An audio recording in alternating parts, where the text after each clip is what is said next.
Hey, Genre Junkies, I'm Sandra. And I'm Scott. And tonight is very special. Joining us to talk about his new book, The Marvelous Adventures of Gwendolyn Gray, is author B.A. Williamson.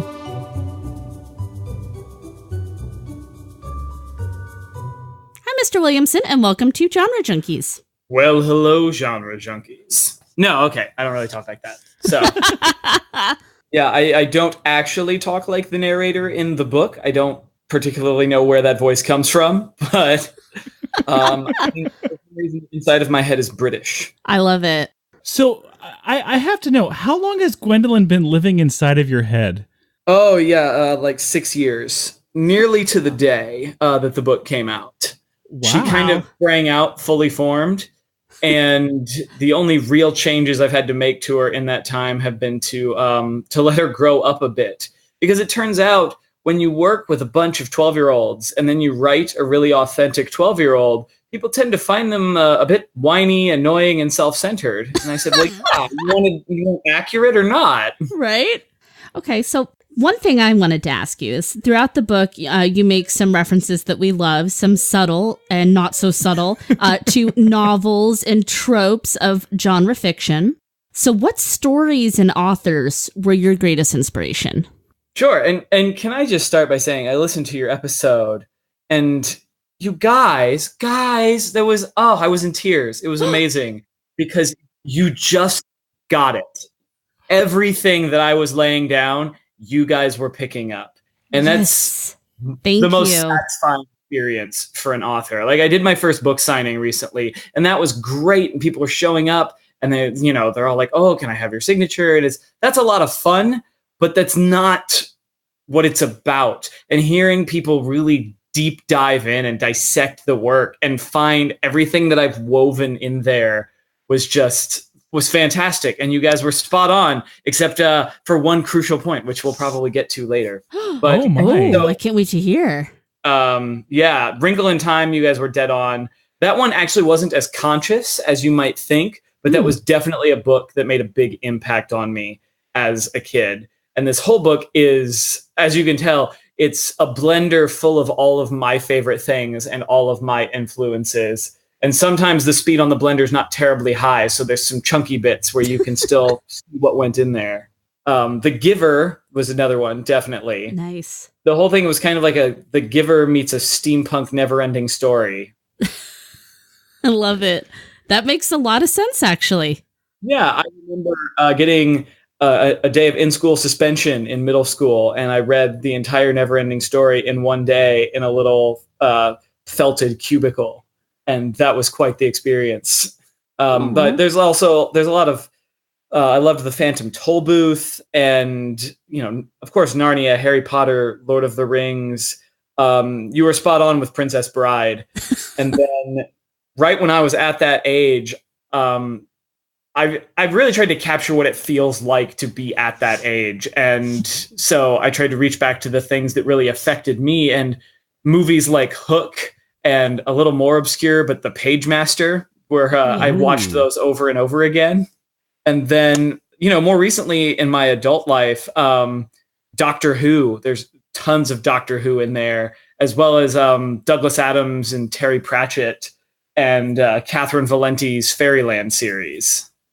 That's all I've got off the top of my head anyway. You are just reading down a list of our favorite books. Absolutely. And yes, Pagemaster. So in regards to the references that you throw in the book, there was one that I think that I caught, but I just wanted to check with you.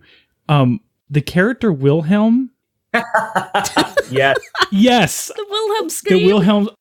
I never thought that you could actually get a Wilhelm Scream into a book, and you nailed it. I try not to toot my own horn, but I am particularly proud of the Wilhelm Scream. That was brilliant. That was golden. Very subtle, but just for the people who caught it, it's very well done. There was another one, and it's really subtle, and it's Colonius Thrash, and they're walking through some caves. And he says, "Stop, children, what's that sound?" And one of the copywriters was like, why is he calling them children all of a sudden? They're like 2 years younger than him. And my editor my fabulous editor Caroline goes, "No, you can't change it." I can't believe I didn't catch that, but she was right not to change it. Oh, that's a good one. That's basically me in real life all the time, is just throwing out whatever stream of consciousness references come to mind, which is a lot less irritating when I can write them down in a smooth, digestible format. And you don't just have to hang out with me.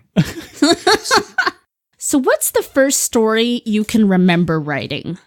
This is the first like big one. I think of this one as like my first real one, but I hadn't really thought through this question, but it's really revealing now that you say it, because I can think of myself in like 5th or 6th grade, and I probably still have these notebooks somewhere where it is like all of my favorite characters meeting each other, and it's like, and then here's Luke Skywalker and Boba Fett, and they're meeting Spider-Man and Venom, and the Silver Surfer comes in, and just whatever, like Superman's there, and I was like, oh my gosh, that's kind of what I did.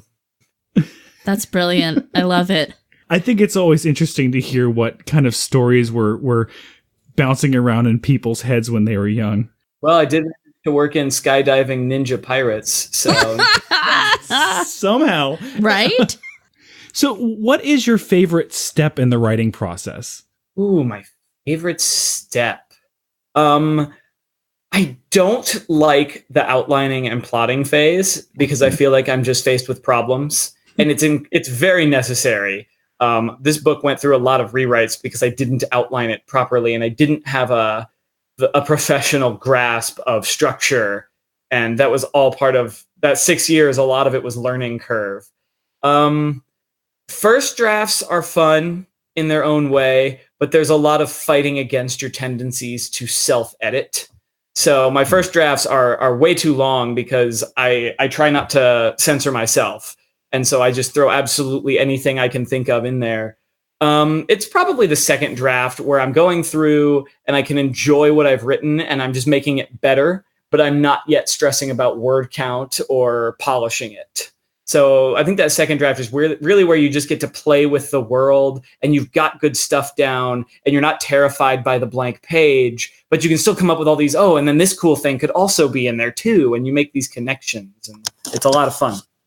That's really cool. So you basically learned as you went along with this book? Absolutely. I dabbled a little. I'd written like 2 issues of a comic series, and a friend of mine drew one of them for me, and it was just a fun little side project.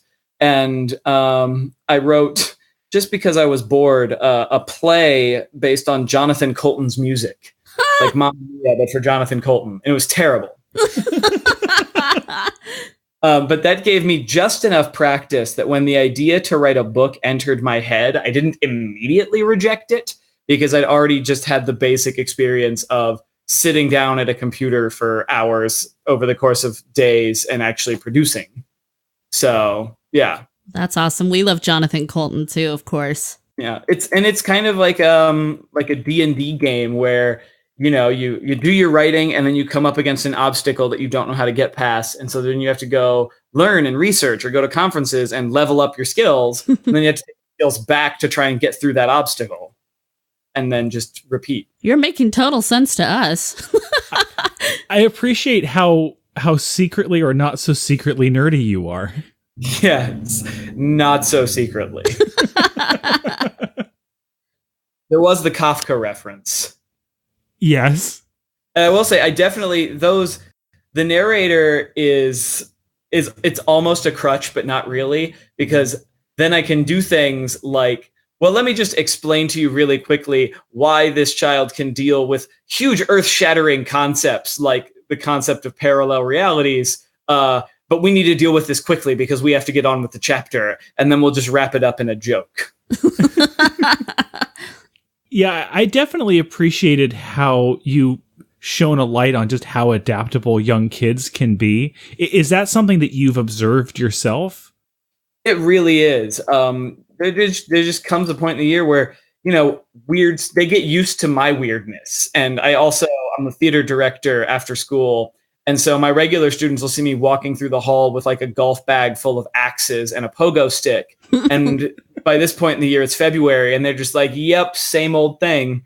they know so little about the world that learning one more new thing is just like, that's their everyday. They're always learning new things about the world. So they just can kind of accept what they're handed.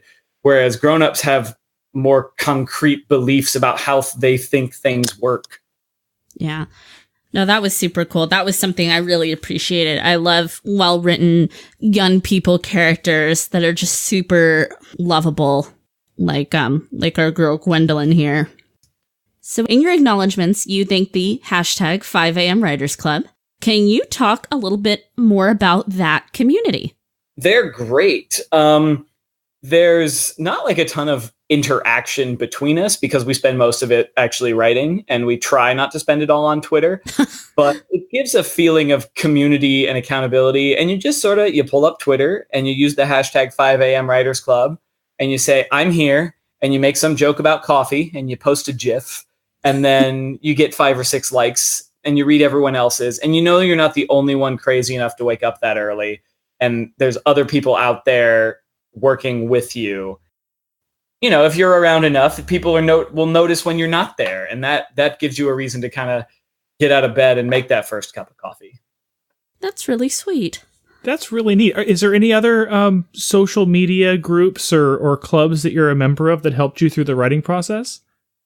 Yes. I'm in one called the Pit Crew.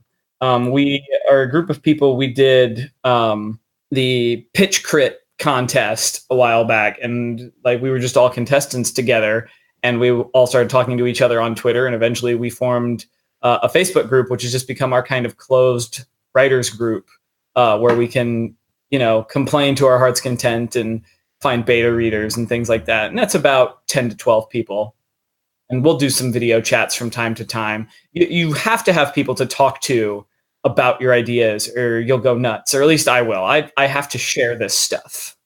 That makes a lot of sense. That's cool that you found some like-minded peeps out there. Yeah, they're a pretty cool group. It also helps that one of them lives in Malaysia, so when I'm up at 5 a.m., it's 5 p.m. for her. So she's always ready for about a brainstorming. So I've got kind of another revealing question for you. I think everyone has a book that they wish that they could have been the one to write. What book that exists do you wish didn't, so that you could have been the one to write it? Oh, and when I say it, I'll feel bad because I don't want it to not exist. But I found it after I'd started writing Gwendolyn Gray, and I was like, this is exactly what I want it to sound like. And I think I already mentioned it, it's the girl who circumnavigated fairyland in a ship of her own making. And as soon as I read that title, I was like, that is the kind of fairy tale, over the top narratory thing that I want to be doing. So I put off reading it. I didn't read it until I was done with my first draft because I didn't want to be contaminated by anything too similar. Mm-hmm. And then when I did read it, I was like, okay, this is, first of all, I am not weird enough to have written this in the best way.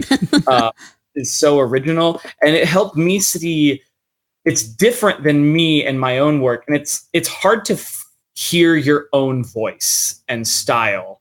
But by seeing other things that were similar to mine or that I thought I wanted, I was able to kind of find my own voice by the contrast. So that was helpful, and it's one of the best series I've read in the last decade. Ooh, that's really cool, because I am not familiar with that, and that makes me want to pick it up. Yeah, and just for completely shameless plugs, she has a new one out called Space Opera, and it's for adults, and it's basically Eurovision in space by way of Douglas Adams. Oh, I love it. That is actually on our Amazon list to get. I did not know. Oh my God, that's fantastic then. Yes, that's her. So she is amazing. Well, our TBR just grows and grows. It does. So to say that we had an emotional reaction to the ending would be an understatement. Without spoiling anything for anyone who hasn't read it, did you always plan to end the story that way? Yes. Things I want to tell you about it that we'll have to wait if we do a spoiler only section. Sounds good. Did you read it with the soundtrack?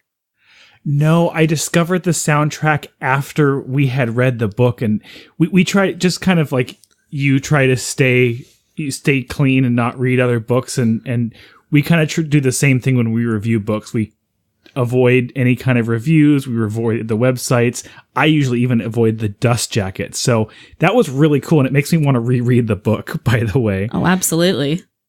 Yeah, well, when you get to the ending, the soundtrack makes it so much worse. Oh, my poor students. When I read it aloud to them and I'm playing the music, they're so embarrassed when I can actually make them cry in class.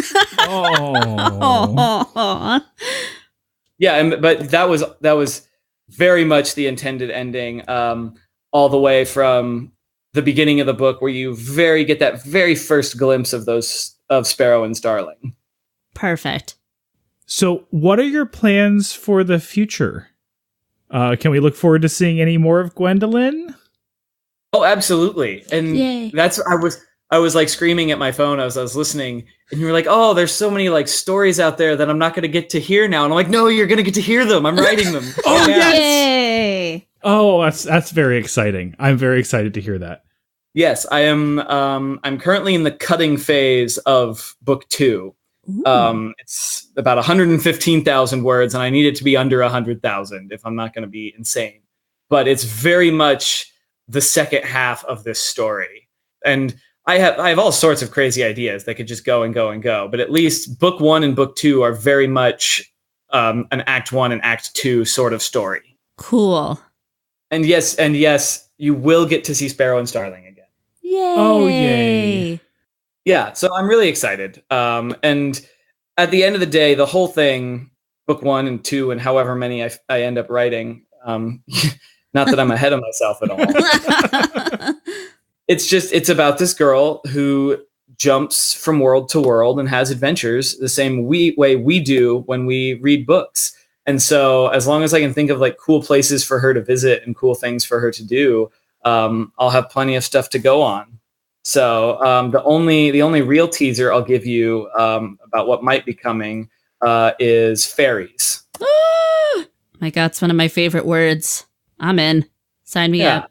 So the whole beginning of this story was that I wanted something to read aloud at bedtime, and that's where the whole tone of it came from. Is I wanted that very classical guy sitting down at the fire in his smoking jacket to open the big leather-bound book and tell you a story. The sort of book you'd see open up at the beginning of a Disney movie. With all the stained glass paintings and all that. I get what you're laying down. Yeah, and I just sort of poured all of myself into it that I could. And the struggle I'm having, and I had and continue to have, is how to balance the sad with the fun. And I'd like to say that that's some sort of deep commentary on what it's like to grow up and become an adult and go through these things, is that it can be a lot of fun, but it's also a little bit sad. Mm-hmm. But I can't really say that that's intentional. That's just kind of the way I roll. And it's so much fun to play with readers' emotions. Yes. Yes. And we love it, obviously. So, yeah. And so you guys made some comments about the middle grade label in the last podcast. And I have to agree with you that this one was hard to put into a box, and it's definitely a marketing box. And it's middle grade by dint of the fact that there's no like sexual content or real gore or explicit violence. But it's like there's even a subcategory called upper middle grade, which it fits into even more neatly because, there's those beginnings of romance, and it's all kind of muddy because you need these subcategories, but then people aren't familiar with them. Mm-hmm. And I think it's better to just, say what it's about and how good it is. And I will say the romance aspect is very polarizing among adult readers. I've noticed that on Goodreads. Shocking to me. Some people have really taken umbrage with that in a middle reader book. Yeah, a lot of on the criticism side tends to be, it's like, I don't want to see a 12-year-old having a romance and falling in love. I was like, that may be true, but who does want to see that is 12-year-olds. I know I did. Yeah, I showed my students some of those comments and reviews. I was like, "What do you guys think?" And they yelled at me. They were like, "You cannot take this out of there." And I think it's because as a lot of the adult readers, they're reading down and they're picturing a child, or maybe they have children. They're picturing their children, and that's gross. But if you're remembering what it was like to be that child, or if you are a child, I mean, that's what they're thinking about. And I really wanted to try and get that very visceral first crush feeling where it's all fluttery and there's like a little bit of obsession to it, except in a situation where the other person feels it back. And so in that first crush, you usually have this very idolized or idealized version of the person that you picture in your head. And that worked really well in this particular circumstance. And in the end, it ends the way those kind of always end. And so I wanted both of the ends of that emotional spectrum for that kind of first puppy love crush feeling. And I wanted to really just deliver the feeling of being 12 and looking across the classroom at that person who'll never look back at you, and you can't stop thinking about it. Aww. I'm so glad you kept it. I think it's so sweet. It's not icky at all. Yeah. People are crazy.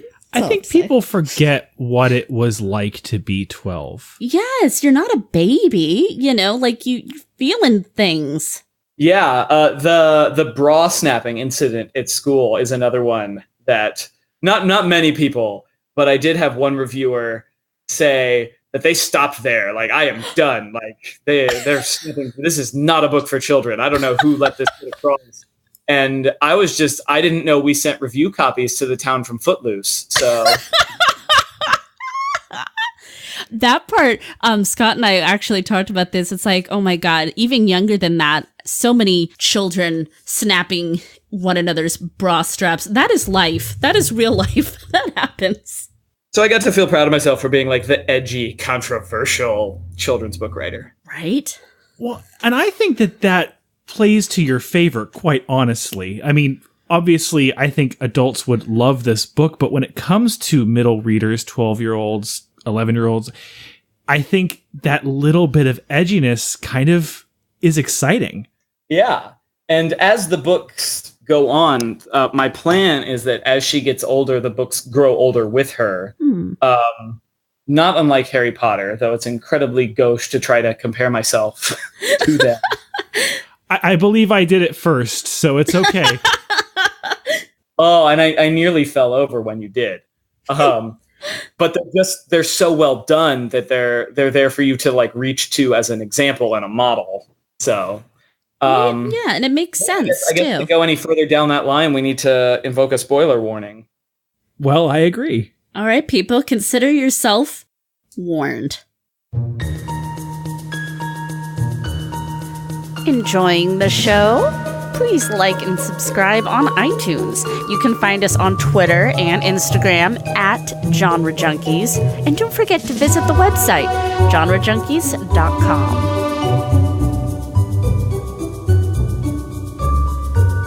So you've been warned. Spoilers beyond. All right. So that ending. Well, yeah, like as I was saying, she very literally gets to have this idealized version of a person come to life. And if you're a 12-year-old girl that gets an imaginary boy to come to life, you're going to tell me they're not going to fall in love with each other? Right? I would. But I will spare you some of the hurt and the pain. And I was smiling wickedly to myself as you guys said that. I was like, oh, they docked me a Badger Tea Party because I hurt them. I am very fine with that. We kind of figured you would be. So, yeah, well, we'll keep that extra tea party in reserve. One of the common misconceptions I'm seeing out there in reviews and commentary is people that kind of get to the end and they're disappointed that it was all in her imagination. And it's not. And I don't know. I've definitely played this up more as I've kept writing to try and make it even extra clear, but also make it more of a theme. But Talk is a real place. It is like they really went to that world. All of the things that happened to her actually happened. There's no backsies. There's no it was all a dream. Missy really grew bunny ears, and Criminy really shows up in her bedroom, and Talk is a parallel world as equally real as hers.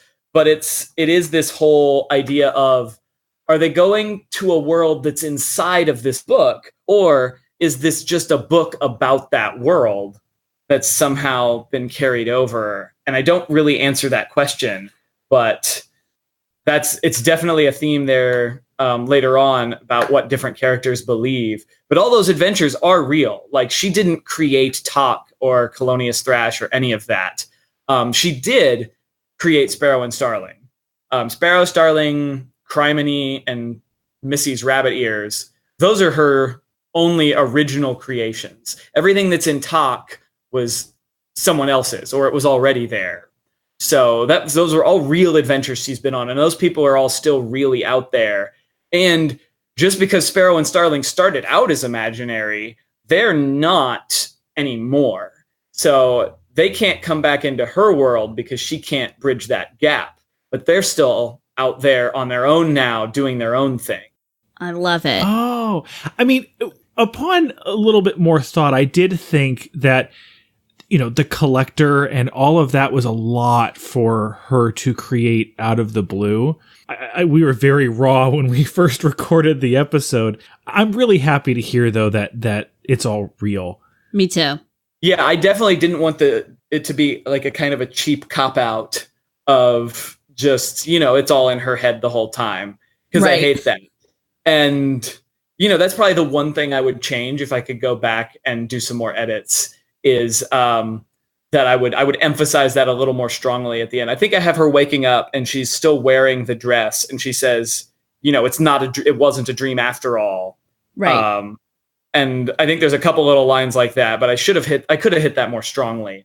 And I would also add at some point having Father tell her a little less noise, because I really wanted that Peter Pan reference, but I didn't think of it in time. Well, there's always next time. We'll wait. Right. I mean, if I can say, I feel that the ending was treated very well. Even now, knowing that everything is real, it was very powerful and emotional, and made you... Well, you were scared throughout the entire book for everybody, and it almost made you feel even stronger for her and for everybody. So I wouldn't regret what you did with it. Yeah, and I definitely don't regret anything I did at all. I don't know, maybe a sentence here or there I would add in, but where they're under the tree and there's just the golden sunlight coming down and they're having this heartbreaking conversation. And I just reread that scene and I don't know where any of that came from. I was like, I don't know who wrote this, but I can barely read it back without blurring the page. So I had a question about that scene and that setting specifically, because it was a large field surrounded far away by a line of trees. Was that sort of like the city but empty? Was that what you were going for? Oh, that's interesting, but no, it's the forest she imagines back in the first chapter. Mm-hmm. Gotcha. Yeah, that's kind of her, I guess, imaginary home. It's just this place that she daydreams in, and so it's familiar to her. So it's kind of like her subconscious imaginary baseline. It's just, that's her happy place. Well, there goes one of my theories then. I was picturing the trees as being kind of an idea of the wall. Oh. Now, see, you have to be careful with this because, I don't have the end of the series fully fleshed out, so you never know what I might steal. That's true. I'm just planting little seeds then. Is there anything else that you felt that we just got wrong or we missed? Like, everything you were talking about from the authorial style, and the author is really this other character. And it's, I don't know, it just makes it easier somehow to put up this other voice. And then if I'm out doing I did a television interview, and it was so much easier to just put on my fancy vest and sort of pretend to be B.A. Williamson and then have that sort of separation. I don't have to be myself. I can pretend to be this author when I have to be on. That was great. And all the stuff about the spirituality of it all, that was very much accurate. And there's so many themes about creation versus consumption and the way we use technology and all of that. And there's, about sharing ideas and the shared power of imagination and belief, that there's kind of this pool of it that's out there. It's kind of the opposite of American Gods, where like the more people that believe in someone, the stronger they are. Well, in this case, the fewer people who are drawing on this imagination power, the more power she has. At the end of it, it's about how ideas have the power to change things and to change the world. That's how anything ever gets changed, is if somebody has an idea, and usually it's because they write it down somewhere and someone else gets to read it. So it's everything from ideas to inventions to books, and just how do you change a world? And with Gwendolen, ideas having the power to change things just becomes a lot more literal, what have you. As far as so the dystopian aspect of it, I'm up against this real hard wall of, well, how do you actually change the world? Right. Not with any sort of a magic hand wave. How do you change a society? And it's oh boy, that's not an easy question to answer. I had a little easier of a time of it on the flip side of that question of how do you get to a society like Gwendolen's in the first place, which I haven't fully explained yet, but the Lambents are a lot to do with it, obviously, and they make it a lot more believable, I think. That I always wonder why there's no one questioning these societies, and why isn't anyone wondering, well, why do we do it this way, or how did it get this way? And so the Lambents just can kind of neatly take care of that, just a little dose of mind control. But sometimes I read other dystopian works, and I like the world that they've built, but I don't understand how anyone ever set that up to begin with. Who decided maybe we should all just be divided into 4 different colors, and that'll fix everything? And it's you thought this was I like that we're playing in this world now, but I have no idea what you did to get them here. Absolutely. That is such a good point. So you read ones like The Giver that I think feel really grounded and plausible. And so I wanted one that felt really plausible, even if in the end it's Mr. Banks from Mary Poppins wrapped up in mid-century modern America fashions and styles. I have such a strong visualization now. Right, now you can picture father at his typewriter and them riding the monorail. It's Edwardian England meets 1950s America. It's it. That's totally it. And I love that, because that's different than a lot of other things I've read. Your visuals that you painted for us were not I feel like I'm in The Giver, I feel like I'm in Red Rising or The Hunger Games or... Right. We should probably wrap it up pretty quickly, but I guess I want to try and get something out of you in regards to the dystopian society. Was this created by one person, or was this just kind of grown to be this point? The short-term, medium-term answer is grown that way. But I'll let slip that it was influenced or steered. But in the end, it came about democratically. This was a chosen thing that the citizens went in on. Interesting. I'll accept that answer. And then I guess for my final comment, the only thing that I think you guys may have missed is I don't feel like Tylerium Drek has been getting enough love out there. Oh. I do love a good villain, and I did like him, but I just love Colonius more. That's all. And I think it's more the writer part of me that I just love writing him so much. Anytime he's there on the page, his dialogue just shows up on the page. I have no idea where all those words come from, but he just is. He needs a mustache so he can twirl it. But as a reader, he's not my favorite character, but he's probably my favorite to write. He's just so evil. At least in your first book, there's just no goodness in him at all. He kept this beloved character as a slave, for God's sake. I know, and he shows up again, and I have to, like, I wanted to play with Talk a little more and Colonius, and there's other things going on too. But he comes back, and he's still just as unrepentantly, gleefully evil. He just thoroughly enjoys it, and he just enjoys playing with everyone because he's confident that he is smarter than everyone, and he usually is. And it's just, it's too much fun. Yeah, he's, chaotic evil. And a damn fine dresser. Yes. All right. Well, thank you again, Mr. Williamson, for taking time for us. It really was our pleasure. And before you go, where can our listeners find you, like on social media? I'm at B.A Writes pretty much everywhere. And then GwendolynGray.com has any and all information that they might need or want. But Twitter is where I'm most active. And there's the Gwendolyn Gray Facebook page if you look for it. But in the end, Goodreads and Amazon reviews are what help the most.